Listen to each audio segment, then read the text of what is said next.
Well, I'm glad we're doing this. Part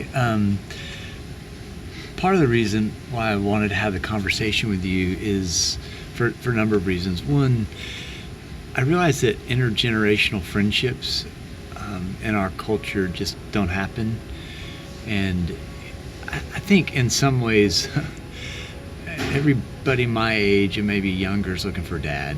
And my hunch is that those of us that have been dads for a while wish we could go back and do it differently, you know. And that I think that we get the chance of doing that in friendships like this. I love it. And you have been not just a friend, but a deep blessing in my life, you know. Needless, I say the same about you. It's just been delightful. Yeah, it's been. I mean, delightful is the best word I can say. It's just magnificent. And over the last, I just think about this last year, you know, and thinking about some of the things that, you know, there's things you anticipate out of your, you know, 10-year plan, 5-year, 3-year, and then others that hit you out of the blue. One of the things that hit you out of the blue was this diagnosis of cancer. Yeah. And what was it like getting that? You know, it's funny. 3 or 4 years ago, when I would talk to my friends, and I know I'm getting to that age where, you know, you don't know what'll happen, I would jokingly say, you know, there's 2 things I don't want, and it's ALS and pancreatic cancer. Yeah, I remember you saying that to me. Yeah, and one day I got that diagnosis of pancreatic cancer, and it was almost like I was prepared. It was a weird thing. I felt like there wasn't anything that I couldn't overcome because that was sort of my history. I was always a problem solver in my business, and you know, and it was just something that I felt like just point me in the right direction, doctors, and I can do it. Yeah. But subsequently, well, can I ask you the question before? I was like, what was it like to get that? I mean, because you're rock and rolling along, you're retired, you've got, you know, I mean, you've got all these plans ahead of you. And not that you don't now, but like, what was it like to get that diagnosis for you? It was devastating. What's Bibby gonna do?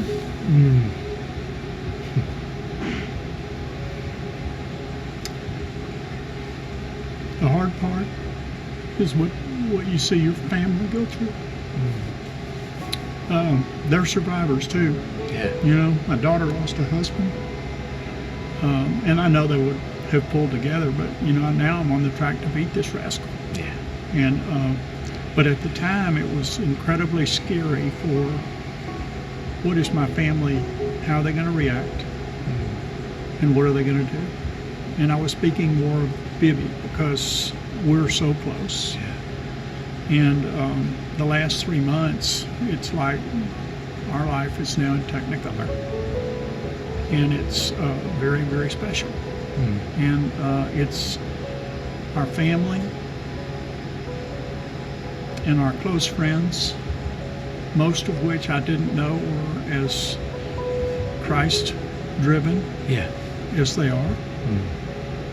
And John and you, that have really shaped the rest of my life. And it's my turn to lead. It's my turn to lead, and I feel really good about not only beating cancer, because we're halfway through a goal, and I'm goal oriented, and just get me to that goal, and we're going to ring the bell, and we're going to party this summer. And Bibby and I are going to have a great rest of our lives together. Yeah. But I think the spiritual part of my life is so different. I'm learning that it's God's will. It's not my will. And it always had been my will.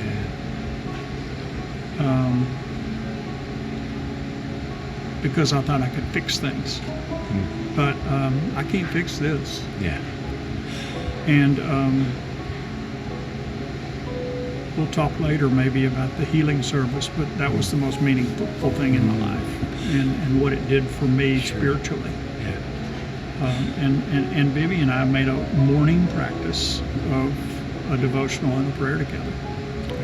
And it's beautiful. It's beautiful. It's absolutely beautiful.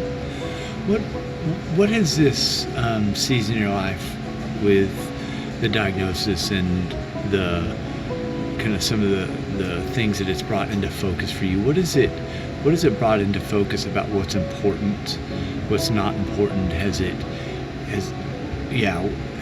given you clarity about things? Has it confused things? Like both. But I would tell you that you don't have a sheet of paper long enough for my gratitude. I'll tell you one right off the bat I learned last Wednesday. One of these 3 chemicals I'm taking was developed 10 years ago in a European country, and I think it was Sweden, and it was given to 300 patients. And that began this regimen, which became successful.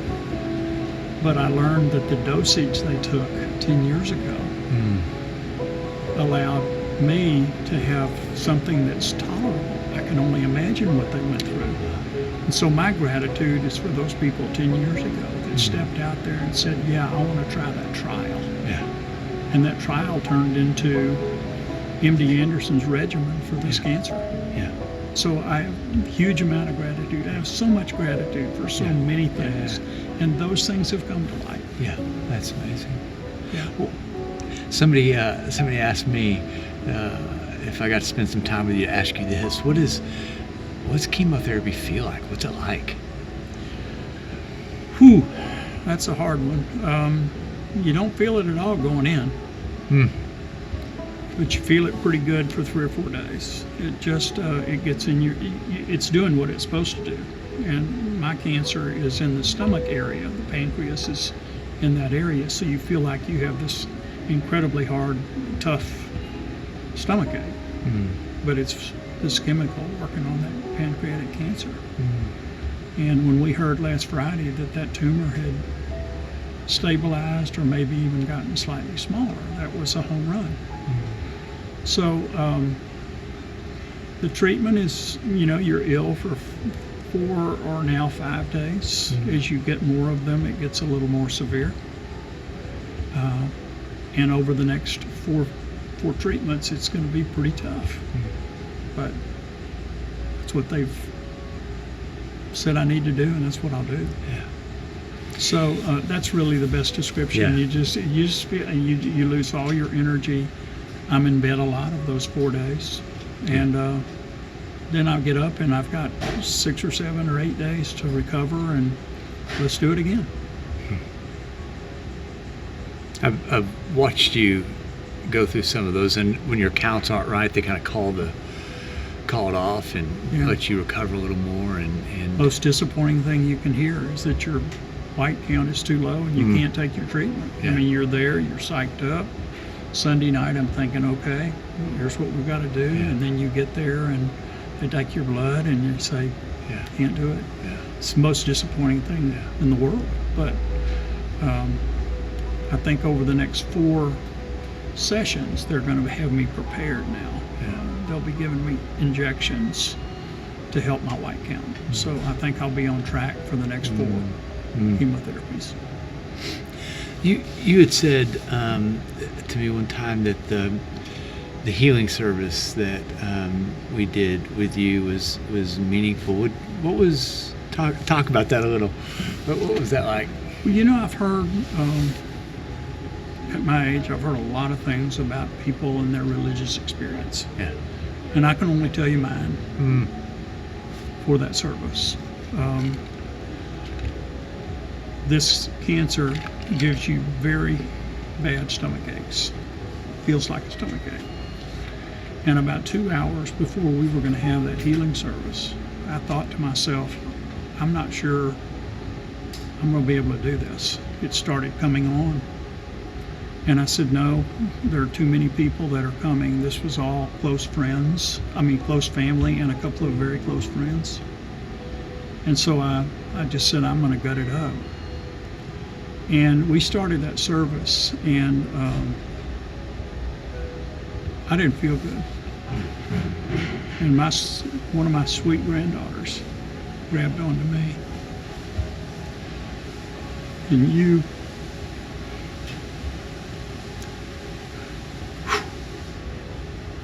anointed me with oil.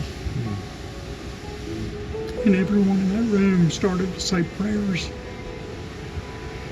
And Matt, I don't know why, the pain went away. I'm telling you, it went away. I've never in my life experienced anything like that. And God was there. God was there. Along with all those sweet family members. Yeah. Saying prayers. Yeah. Grandkids. I remember your grandkids. They were just amazing. Yeah, and I've never heard them pray. Other than, Yeah. when we'd say prayers with them when they were little. Yeah. These are grown adults now. But it was, I will never forget that. Not just the pain going away, but the emotion, the anointing of the oil, and the prayers, and it was the most special thing in my life, Yeah. bar none. Yeah.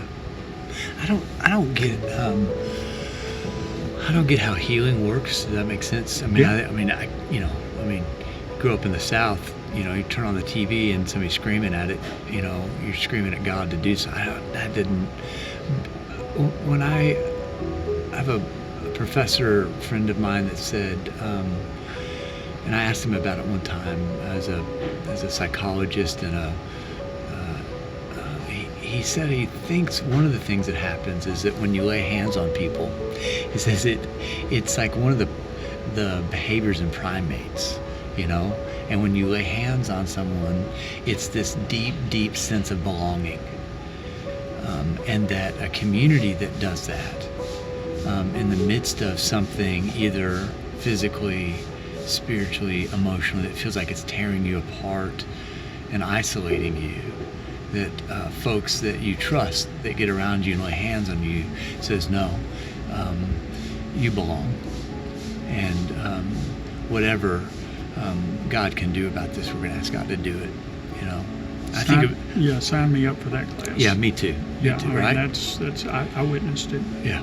And I'd heard it before, and when I was much younger, I thought, and no, Yeah. it's real. Yeah. It's absolutely real. Yeah. And too, along those lines, with friends that are long time friends that I haven't seen in a long time, tell me that they're praying for me. They mean it, and I truly feel those prayers. Yeah. I feel strength. I feel like that this process of trying to get rid of this cancer is really not as hard. Yeah. It's beautiful. Yeah. Like, one of the things that an event like this does is it makes us walk towards the end. And we see the end. It's not an idea anymore. It's something that we're contending with. Right. And in a sense, every one of us around us knows that there's an end coming. And then you have a buddy and a friend or a family member that faces the end. And like what's that like for you? What is, not that this is the end, right? I get it. No. But there was a time when I felt that way. Yeah. Yeah, the diagnosis, it was, I didn't want it, and I thought, I didn't realize how far, especially MD Anderson, had come with pancreatic cancer treatment, and they have a regimen, and so. Yeah. But I think there was a time when I just got comfortable with it. What would you tell the 25-year-old Tom that would be struggling with things that he was powerless over at a season of his life? What would you want that Tom to know? That's a hard one. Because I was powerless over a few things. And again, I think it goes back to self-awareness.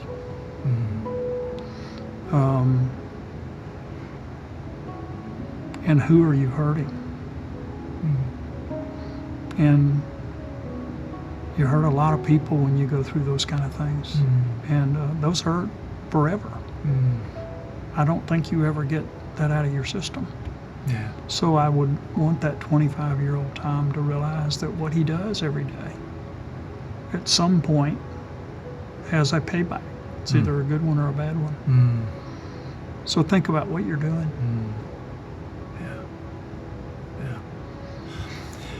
Yeah. You know, one of the things I've realized in my friendship with you is that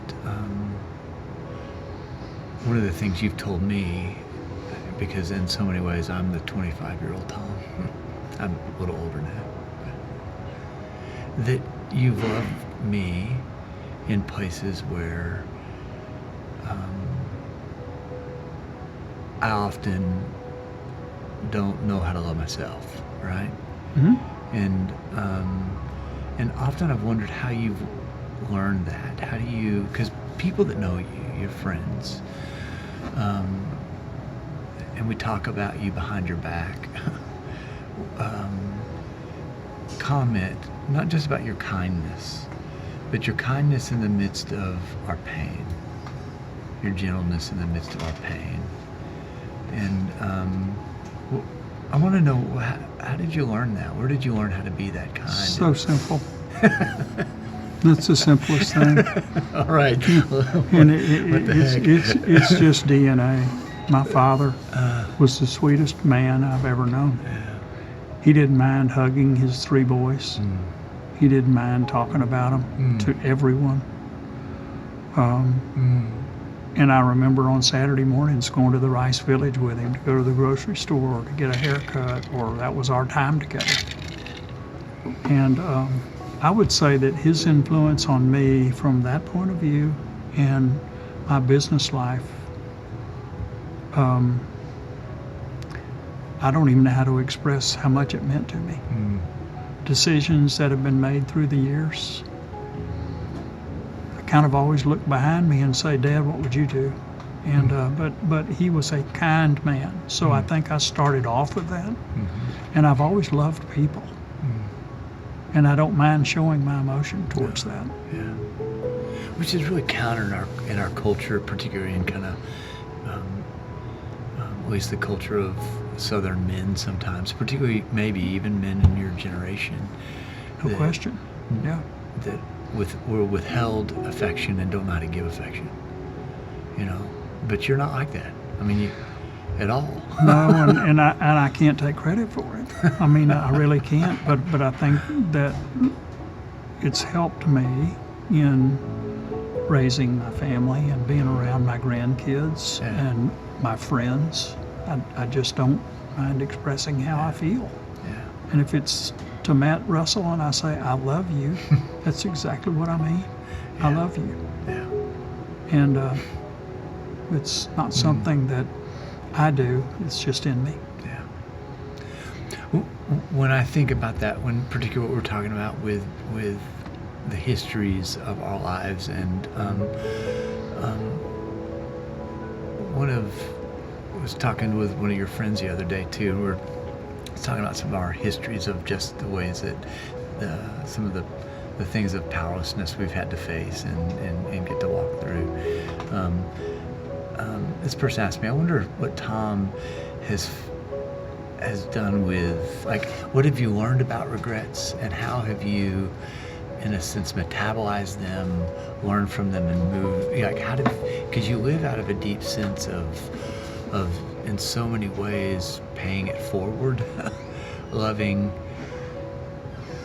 forward, you know, and I know that has come out of deep things you've learned. There's no question. And that's what we're supposed to do. You know, I mean, it's life is to live and love and help other people. And I'm at that age where it's time to really do all the helping. But through the regrets. I've learned to let them go. That's freeing. So freeing. Yeah. The guilt is gone. Although there's always a little tingle in there. Yeah. Yeah. You know, Yeah. but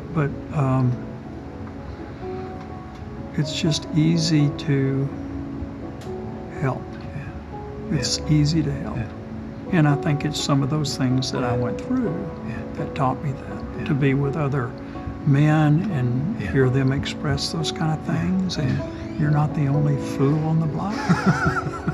And or the biggest. or the biggest, right. But it's just, I feel so blessed to be sitting here talking about this. Yeah, me too. Because I think it's important for men to know that they need to be soft. Yeah. It's so consoling to your family, to your friends, to anybody you run into Yeah. at the grocery store, the checkout, you know? Yeah. Tell them have a good day and mean it. Yeah. There is I've watched you be kind in places where other people have really asked you not to be so kind. to hold resentments where you've said, if I do that, it's not going to help me or the other person. And I've taken that back and reflected on places in my own life where, like, you're right, kindness is the only thing that works. You know, I think about what the Dalai Lama says, that kindness is my religion. There's something true about that, you know, that there is. God is love. Yeah. And the other way poisons you. And so I've had enough poison. Yeah. Except on Monday morning, I want some more. Right. So tell me, like, I love you and Bibby. Bibby's, y'all are just, you know, you deserve each other. I don't know how she did it. I'm thankful she did, but on April 4th, we're going to celebrate 49 years. That's. Yeah, and I never thought we'd make it, but we did. Yeah.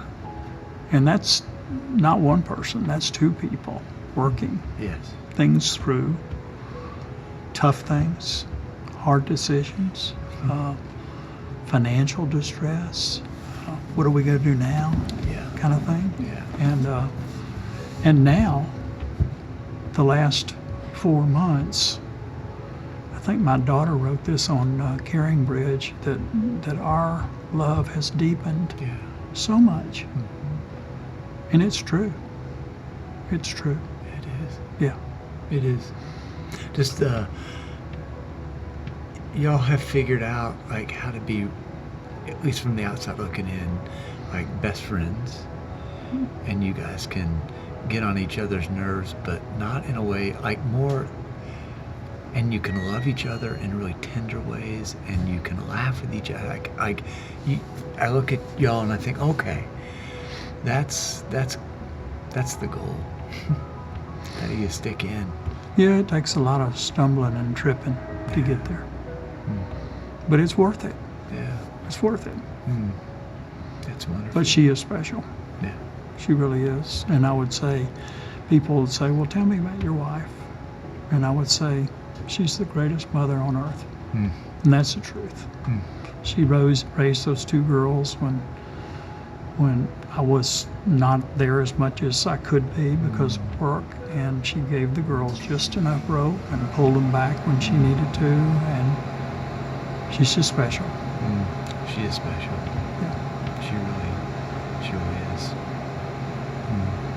What are you learning in this season of your life that is surprising to you, or that you want to hold on to and maybe savor a little more? Oh, my belief in Christ. I thought I knew what that meant, but it just got amplified when we had this healing service. And I think Bibby and I both matured in a way through this that is not describable. And I'm just thankful that He's my Lord and Savior. And has all these plans for me. And what are they, whatever they are, I will accept them.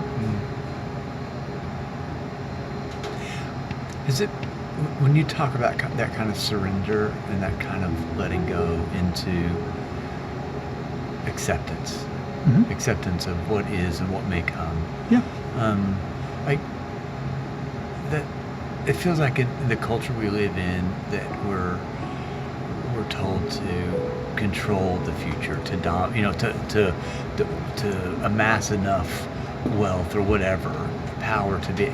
And it feels like in this stage of your life and what you're learning that you're not in that space, that you in some ways are walking in a deeper way of surrender.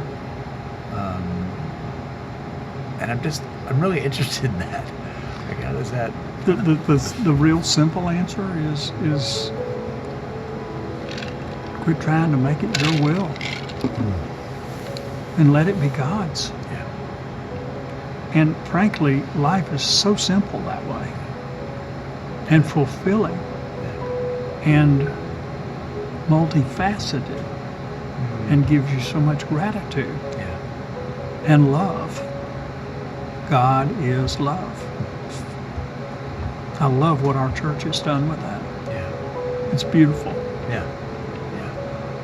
Yeah, me too, because if love is the key and the goal, then kindness, like the way you have shown me the way of kindness, is the path, right?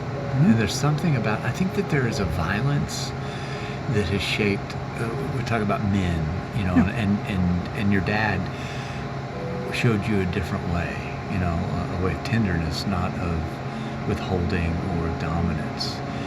But I think most of our lives in some way have been shaped by a kind of violence and restrictiveness. And that when somebody loves us, it breaks us open in a way. And I think that's why so many of us are kind of attracted to you.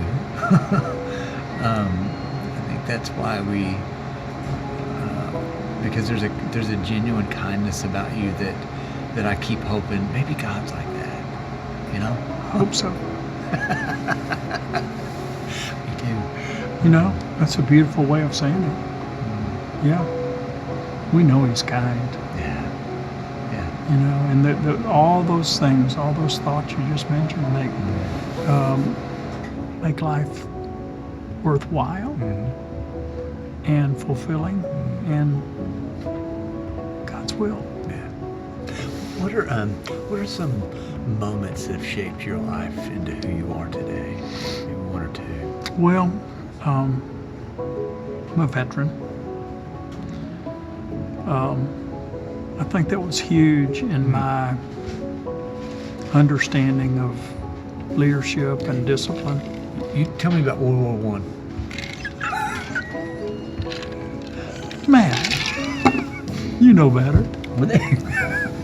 Were you riding horses? What was that like? No. Bibby's dad was.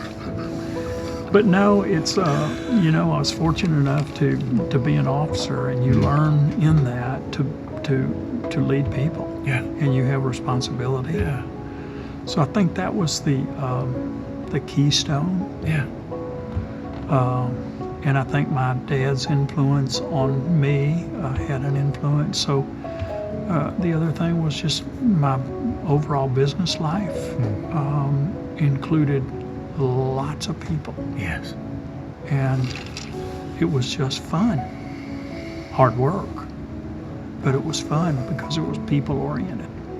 And that was my bailiwick. That was just right down my alley. So it was fun. And I feel sorry for people that labor and labor and labor and don't enjoy what they do, because I always did. Sure, it was tough. It was never perfect, Yeah. but you learn from it. Yeah.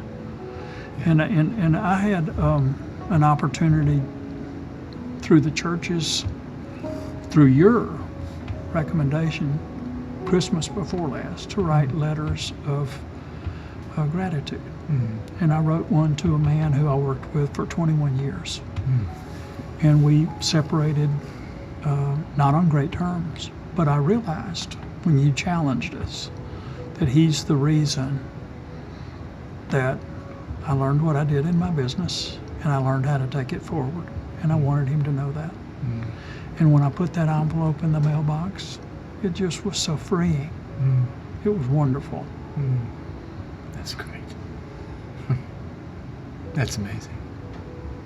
So let's imagine it's 30 years from now. And you can somehow step out of the ether of where you've moved into and you could see your grandkids. What would you want to tell your grandkids that are now 30 years older? What would you want them to know? What do you would you like to impart to them that you would like them to hold on to that's essential for their own development in life? I love them more than anything they'll ever know. It's the most important thing I can tell them. And I tell them that every time I see them and talk to them and text them. Got 5 grandkids that are just wonderful. Yeah. And I love them more than they'll ever know. So I'll tell them that until I die. Yeah. Because it's not about how to run a business. Yeah. It's not how you do certain things in your life. It's about loving people. And when you have people in your family that you love so much, they need to know it. I know I tell most of my friends that are your age and younger, when you leave in the morning, tell your family you love them because you may not come home. And we experienced that with one of our daughters who lost her husband. And I mean that. Tell them you love them because you may not get another chance. And that's important. Yeah. The word love means a lot to me. It does. Yeah, it really means a lot to me. Because I think about even your daughter whose husband died tragically, like the way that you and Bibi, your family, like y'all responded in a deep sense of like love just isn't, it's a presence. I see you in action in that, and I see the way that you love means showing up. Yeah. You know? Yeah. It's no fun pitching batting practice at age 70. It's because you suck at it, but I mean, No, it's with a your sore hand, with the arm. hands It's that a you, sore arm. with the hand and shoulder that you've got. That's funny. There's some of the folks have said the presence you have had in my life has really helped me. You are a kind and happy soul who will help anyone they see. Wow. Our good friendship and your positivity shows me that difficult moments in life are temporary. And our private conversations have finally allowed acceptance of who I am as a person living an alternative lifestyle for which I am forever grateful. Yeah, that was Brian.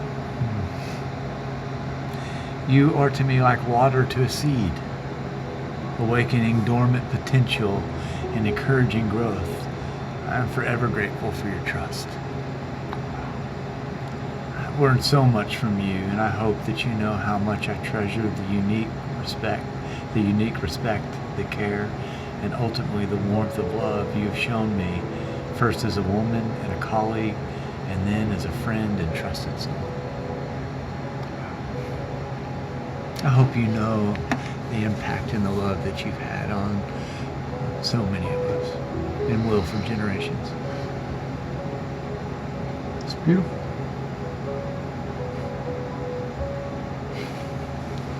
Hey, don't forget you're doing my service. In 30 years, man. Don't see we'll talk about that. You are. I love you. I love you too, buddy. Thanks. Thank you. Thanks for thinking of this, and thanks for getting my friends involved. That was the best thing. It's just I'd like to send you all that. I would If love they, it. if they let me. I don't think they would mind at all. It's just beautiful. Yeah, I'd love anything you give me. Okay. Yeah, it'd be great.